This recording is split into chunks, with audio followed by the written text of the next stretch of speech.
Honorable members, considering the number of members to speak the House may sit up to 8 p.m. 8 बजे तक बैठने का फैसला हुआ। नेक्स्ट श्री माणिक घनश्याम तिवारी। अभी करेंगे, अभी बोलो। माननीय उपसभापति महोदय जी धन्यवाद। मैं आपको धन्यवाद देना चाहता हूं कि आप यहाँ विराजमान हैं और आपने मुझे 20 मिनट का समय दिया है। जी माननीय सभापति महोदय, उपसभापति महोदय, हम सब लोग बहुत सौभाग्यशाली हैं कि आज हम वंदे मातरम के ऊपर अपना विचार विमर्श कर रहे हैं और उसका गुणगान कर रहे हैं, यशोगान कर रहे हैं। मैं इन सब बातों से ऊपर उठकर ये कहना चाहता हूं कि भारतवर्ष में वंदे मातरम करना यह आज से नहीं है।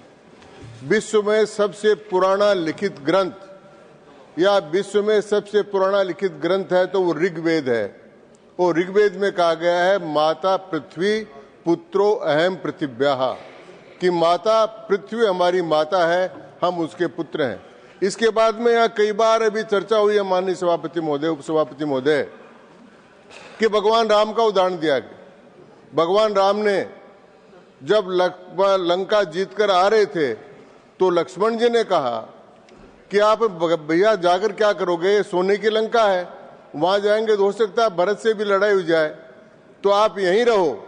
तब राम जी ने एक बात कही, अपि स्वर्णमयी लंका न मे लक्ष्मण रोचते जननी जन्म भूमिश्चय स्वर्गादपि गरीयसी। उसी दिन भगवान राम ने भी वंदे मातरम बोल दिया था, जिस समय उन्होंने कहा कि जननी जन्मभूमिश्चय स्वर्गादपि गरीयसी। ये 1800 ये अभी बात बार बात हो रही थी कि साहब ये इस समय क्यों मना रहे हैं 151वां। तो मैं कहना चाहता हूं कि 151वां यही नहीं मना रहे हैं, अभी सरदार वल्लभ भाई पटेल के भी मनाई, अभी बिरसा मुंडा की भी मनाई, अहिल्याबाई होलकर के भी हमने मनाई, संविधान दिवस भी हमने मनाया। और इस मनाने का कारण है, आज तक राज करने वाले लोगों ने कभी ये नहीं सोचा कि हमको ये क्यों करना चाहिए। हमारे शास्त्रों में वर्णन है कि नेतृत्व करने वाले को या राज करने वाले को क्या गुण होना चाहिए, तो उनका लोक संग्रह का गुण होना चाहिए, लोक संपर्क का गुण होना चाहिए, लोक आराधन का गुण होना चाहिए। और ये 3 गुण जिस राजनेता में हो वो राजनेता सर्वश्रेष्ठ है। और नरेंद्र मोदी जी ने ये करके बताया कि वो लोक संग्रह कर रहे हैं, लोक जागरण कर रहे हैं और वो भारत माता के लिए शिक्षित कर रहे हैं। इसलिए वो युग चिंतक महापुरुष के रूप में इन सारे कार्यक्रमों का आयोजन कर रहे हैं। इसलिए वंदे मातरम का आज यहाँ पर अपन चर्चा कर रहे हैं। एक बात। दूसरी बात मैं कहना चाहूंगा कि हमारे यहाँ एक ऋषि परंपरा है। हमारे यहाँ पर यह कहा गया है कि वेद अपौरुषेय हैं, किसी पुरुष ने उनको नहीं लिखा है। मंत्रों के दृष्टा थे, उन्होंने मंत्रों को देखा और याद किया और एक पीढ़ी से चलते रहे। इसीलिए मैं कहना चाहता हूं कि बंकिम चंद्र जी चट्टोपाध्याय मंत्र दृष्टा थे, क्योंकि श्री अरविंदो ने कहा है कि ये Vande Mataram is not a song, it's a मंत्र है और ये भारत के जागरण का मंत्र है। इसलिए बंकिम चंद्र जी चट्टोपाध्याय ने यह भारत के जागरण का मंत्र लिखा। इसलिए वो भारत की ऋषि परंपरा के अंतर्गत ऋषि हो गए और इसीलिए हम ऋषि बंकिम चंद्र चट्टोपाध्याय को हमारी श्रद्धांजलि और उनको निवेदन कर, इसलिए चर्चा कर रहे। एक परंपरा यहां और है। अभी तो हमारे जो दोनों मित्र बैठे हैं वो ऐतराज नहीं करेंगे, इसलिए मैं खुलकर बोलूंगा, क्योंकि नहीं तो रमेश जी बोलेंगे न तिवारी जी बोलेंगे।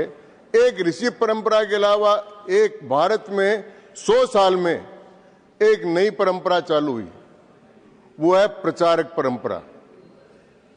वो इन अच्छी बातों की जो ऋषिपरंपरा की बातें हैं उनका संरक्षण, उनका विस्तार, उनका प्रचार करती है। और उसी प्रचारक परंपरा के मूर्तिमंत प्रतीक है श्री नरेंद्र मोदी जी। इसलिए इन सारी बातों को वो अच्छी तरह से प्रचार कर रहे हैं, इसलिए आज हम ये मना रहे हैं। ये मुझे निवेदन करना है।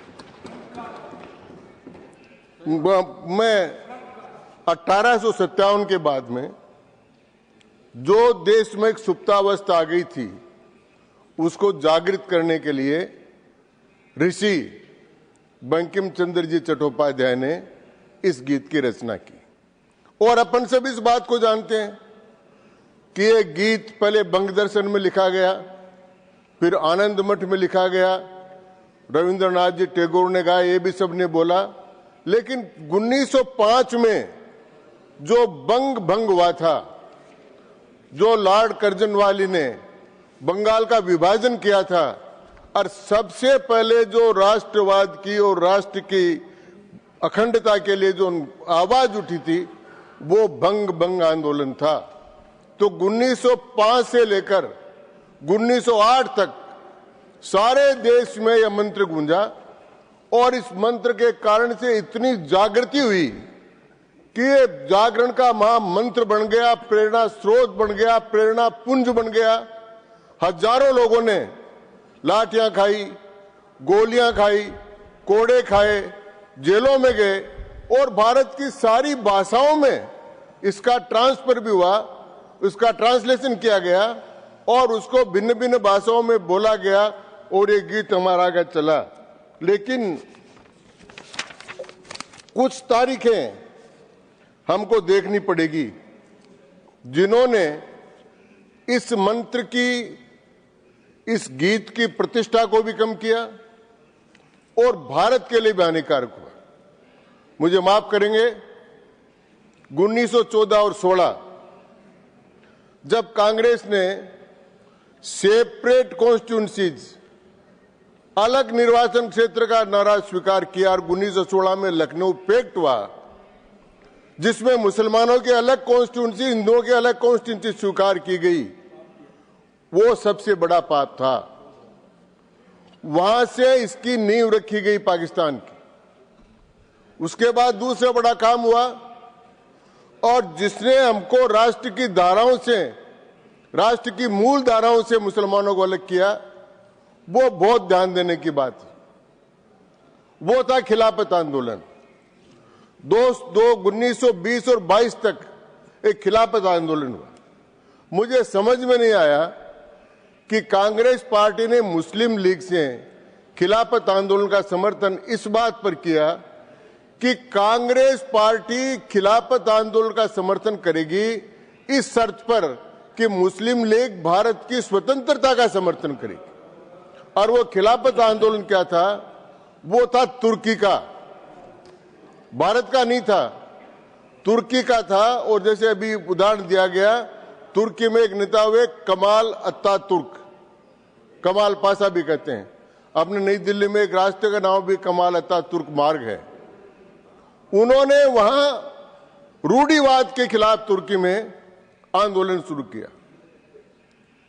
उन्होंने आंदोलन शुरू किया, 3 प्रमुख बातें थी कि टर्की में टर्की की भाषा में ही शिक्षा दी जाएगी। उन्होंने सब लोगों को बुलाया कि अंग्रेजी में शिक्षा नहीं होगी और किसी भाषा में भी नहीं होगी, टर्की की भाषा में होगी और 1 साल का समय नहीं मिलेगा, कल से ही करना पड़ेगा और जो नहीं करे अपने घर बैठ जाए। एक दूसरा, मुस्लिम कंट्रियों में सबसे पहला कंट्री वो था जिसने बुर्के पर प्रतिबंध लगा दिया कि टर्की में किसी प्रकार का बुर्का नहीं होगा। और तीसरा, उन्होंने कहा कि खुदा सब भाषाओं को समझता है, उसके लिए सब भाषाएं बराबर है। तो हमारे यहां नमाज जो पढ़ी जाएगी वो टर्की भाषा में होगी और खुदा अगर टर्की की भाषा को नहीं समझता है तो नमाज नहीं पढ़ी जाएगी। और उन्होंने तीनों बातें वहां लागू कर दी और उसके खिलाफ हिंदुस्तान में आंदोलन हुआ। उसका नाम था खिलाफत आंदोलन। वो खलीफा के खिलाफ हुआ, तो वो खलीफा था वहां, उसके खिलाफ आंदोलन हुआ, तो वो आंदोलन हुआ तो मेरे समझ में नहीं आई कि जैसे अगर ढोलक, कोई ढोलक बजाते हैं ना साहब, ये ढोलक तो बजाए दिल्ली में और उसकी आवाज आए मुंबई में, लड़ाई हो रही थी टर्की में और आंदोलन चला रहे थे भारत में, और कांग्रेस पार्टी उस आंदोलन का समर्थन कर रही थी। ये सबसे बड़ी द्विराष्ट्रवाद की नींव यहां पर रखी गई, ये कांग्रेस में हुआ। उसके बाद में 37 में कांग्रेस का अधिवेशन हुआ और 37 के कांग्रेस अधिवेशन में इस गीत को छोटा करने की बात तय कर ली गई और वहीं से भारत के विभाजन की भी नींव रख दी गई।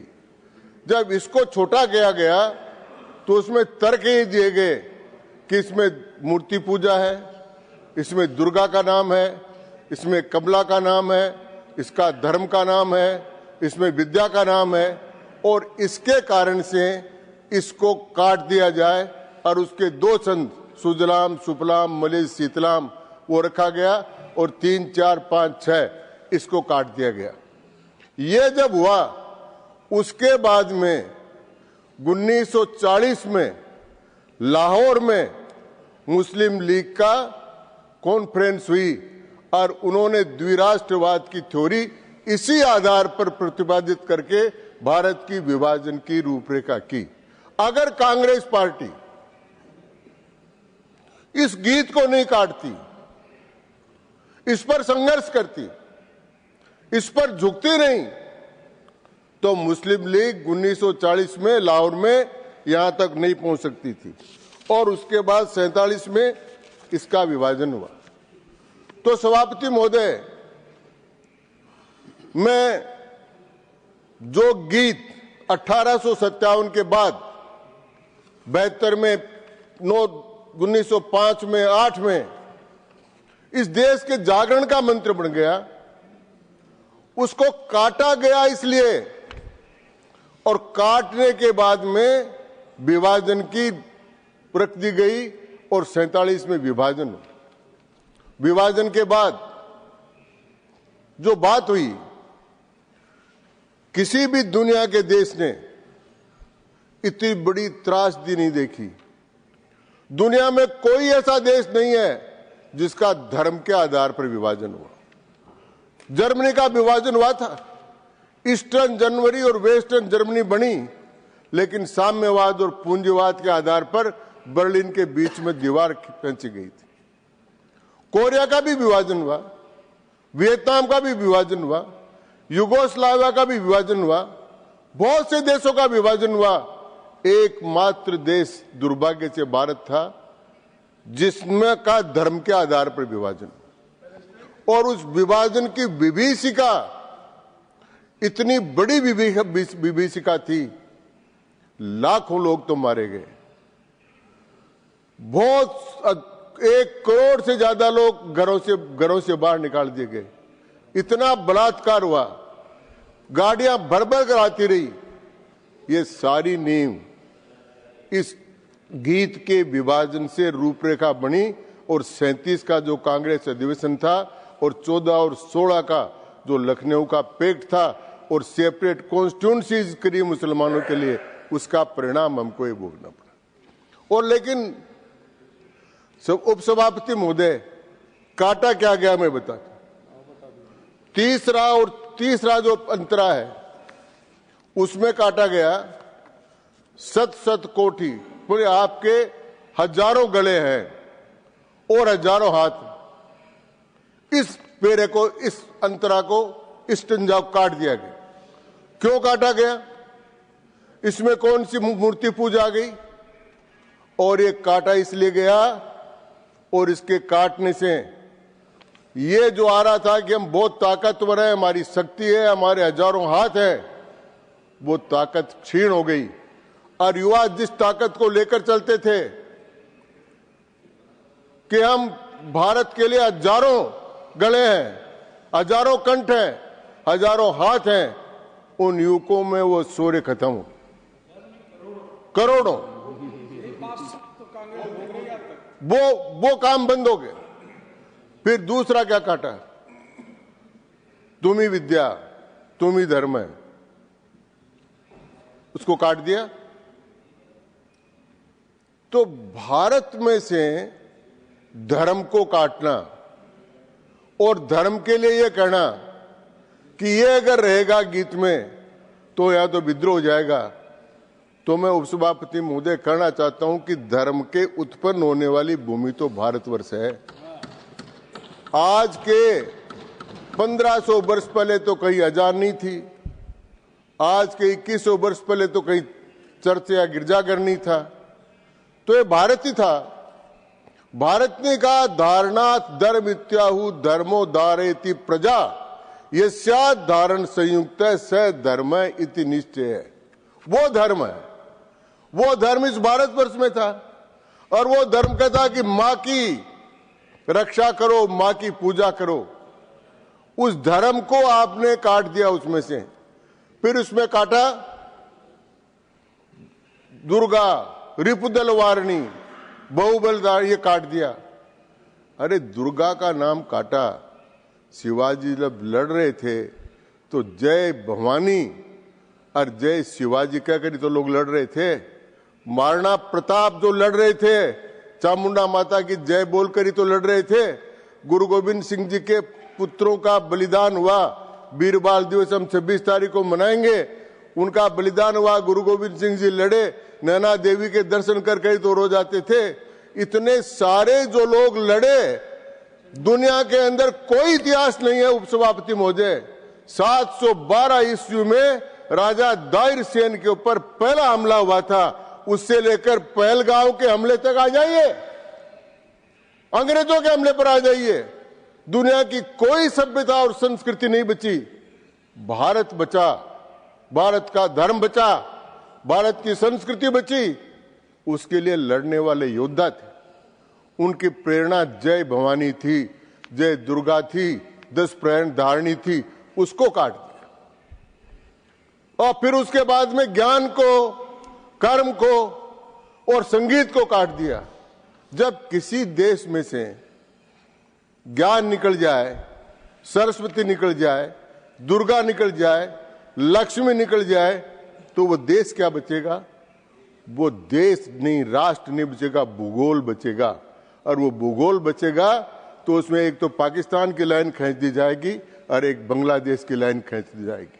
अगर ये भूगोल न होकर सांस्कृतिक राष्ट्र बनता, इस गीत के काटने के बहुत असर हुए, सांप्रदायिकता बढ़ी और सांस्कृतिक राष्ट्रवाद कम हुआ। और उपसभापति महोदय, ये राष्ट्र तो सांस्कृतिक राष्ट्र, ये भू सांस्कृतिक राष्ट्र है। इसमें व्यक्तियों का एक समूह है जिसकी समान शत्रु मित्र भावना है, जो इस देश को मातृभूमि, पुण्य भूमि और धर्म भूमि मानते हैं। उनके लिए साफ साफ का हिमालय समारंभ यावत इंदु सरोवरम तंग देव निर्मितम देशम हिंदुस्तानम समाचरेत। हिमालय का पहला शब्द है ही, और इंदु, कन्याकुमारी को संस्कृत में इंदु मानी चंद्रमा, सागर कहते हैं इंदु सागर, तो उसका नदु और ही, तो हिंदू, यह जो देश है इसको राष्ट्र कहते हैं।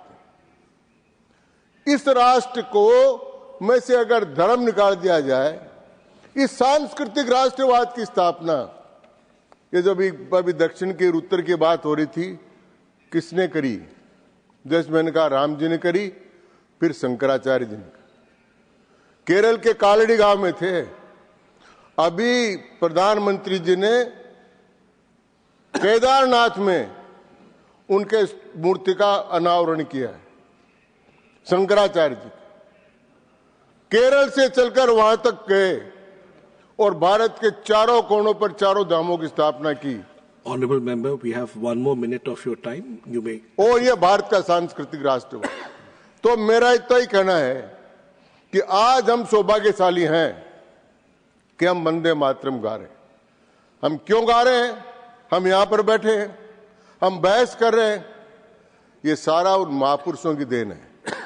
तो हमको आज ये प्रतिज्ञा करनी चाहिए। एक बात कहकर खत्म करूंगा, ये कहते आज क्यों मनाया जा रहा है, मैं आज ये बात साफ साफ कहना चाहता हूं कि जिस समय भारत का विभाजन, ये बार बार पूछा कि आप लोगों ने क्या किया, आप लोगों ने क्या किया, मैं कह रहा हूं कि एक आजादी तो स्वतंत्रता सेनानियों ने दिलाई और दूसरी आजादी आपातकाल में हमने लड़कर दिलाई लोकतांत्रिक सेनानियों ने। हम जेलों में बंद थे, मार खाने वाले थे, और हम लोग इसलिए बोल रहे हैं कि हमने दूसरी आजादी दिलाई। और एक बात और कहकर खत्म करूंगा कि जिस समय भारत का विभाजन हुआ उस समय भारतीय जनता पार्टी नहीं थी और नरेंद्र मोदी जैसा व्यक्तित्व नहीं था। आज नरेंद्र मोदी जैसा व्यक्तित्व है और भारतीय जनता पार्टी है। भारत अखंड रहेगा, वंदे मातरम बोलेगा और भारत माता की जय बोलेगा। धन्यवाद, नमस्कार। Thank you. श्रीमती